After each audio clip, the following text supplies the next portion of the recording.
Hello friends, क्या हाल चाल है? ठीक है आप? अच्छा यार ना, मैं एक चीज़ जो है ना वो आपके साथ शेयर करना चाह रहा हूँ। वो ये है कि आप पाकिस्तान से या इंडिया से जहाँ से भी आ रहे हैं ना, तो यूनिवर्सिटी को चूज़ करते हुए ना कुछ चीज़ों का ख्याल रखें। ठीक है, आपको यहाँ आने के बाद फिर मसला नहीं होगा।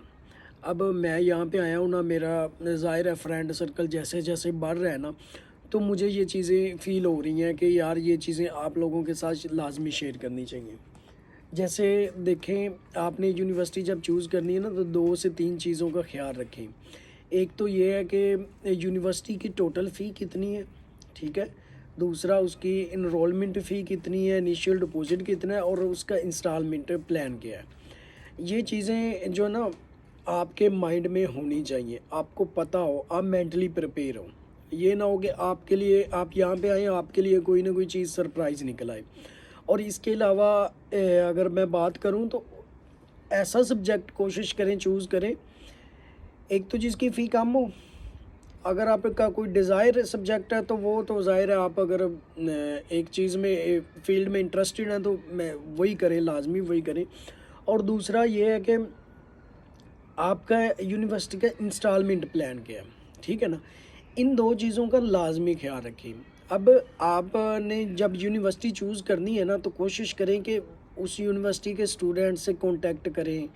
वहाँ के जो है ना वो उन्हें फ़ॉलो करें डिफरेंट सोशल प्लेटफ़ॉर्म्स पे, ताकि आपको चीज़ों का आइडिया हो। अब आपने यूनिवर्सिटी चूज़ करनी है, सबसे पहली चीज़ ये है कि उसकी टोटल फ़ी कितनी है, आपका जो सब्जेक्ट है उसकी टोटल फ़ी कितनी है, आपको स्कॉलरशिप कितना मिल रहा है और इनिशियल डिपॉज़िट आपका क्या है, और इनरोलमेंट फ़ी यूनिवर्सिटी ले रही है या नहीं ले रही। आप बाज़ औक़ात कुछ स्टूडेंट के केसेस सामने आए हैं कि यार ना वो कंसल्टेंट से करवाया, कंसल्टेंट ने क्या कहा, यार ना ये इसकी ना 5,000 इनिशियल डिपॉज़िट है फॉर एग्ज़ाम्पल, ठीक है। अब कंसल्टेंट ये नहीं बताते कि इस यूनिवर्सिटी की इनरोलमेंट फ़ी भी है, ठीक है? या जब वीज़ा आ जाता है उसके बाद बताते हैं, तो वो बड़ा मसला बनता है। या कुछ स्टूडेंट तो ऐसे हैं जिनको यहाँ आके पता चलता है कि यार हमारी यूनिवर्सिटी की तो इनरोलमेंट फ़ी भी है। तो ये सिनेरियो बड़ा ना अजीबो-गरीब हो जाता है, स्टूडेंट आते साथ ही डिप्रेशन में आ जाता है।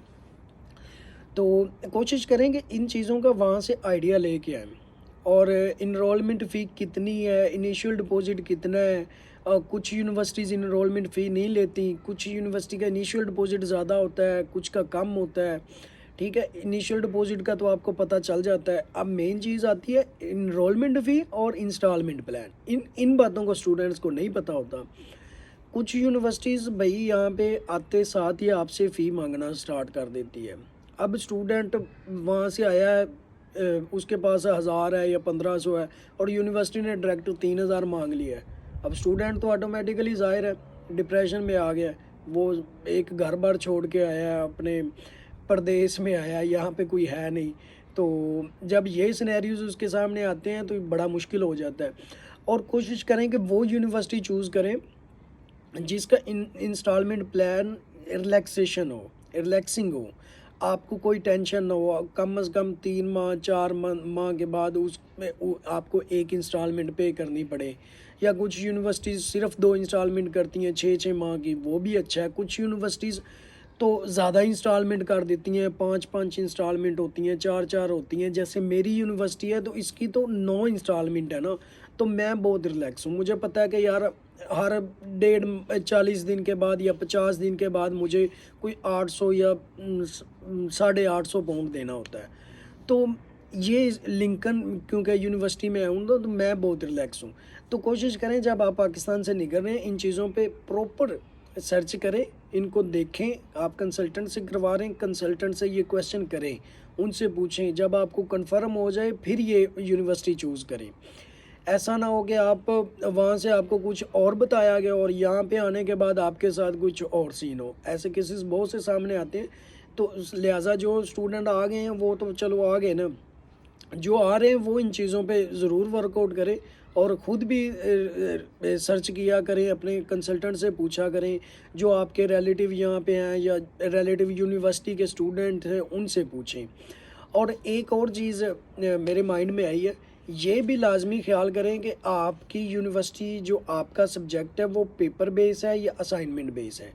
کوشش کریں کہ آپ کا جو آپ نے کورس چوز کیا ہے وہ کورس چوز کریں جس کا اسائنمنٹ بیس ہو، اس پہ پیپر بیس نہ ہو۔ پیپر بیس میں یہ ہوتا ہے کہ یہاں پہ یونیورسٹیز جو ہوتی ہیں نا، پیپر بیس اسٹوڈنٹ کو زیادہ پاس آؤٹ نہیں کرتی، تو جو اسائنمنٹ بیس ہوتا ہے وہ اسٹوڈنٹ ایزیلی کر لیتے ہیں۔ کلاسز کا بھی ایک سنیریو ہے کہ آپ کے سبجیکٹ کی کلاسز کتنی ہے۔ میرے اب سبجیکٹ جو میں کر رہا ہوں M S C biotechnology, تو اس کی کلاسز ہی بھائی کوئی آلموسٹ 4 دن ہے ویک میں۔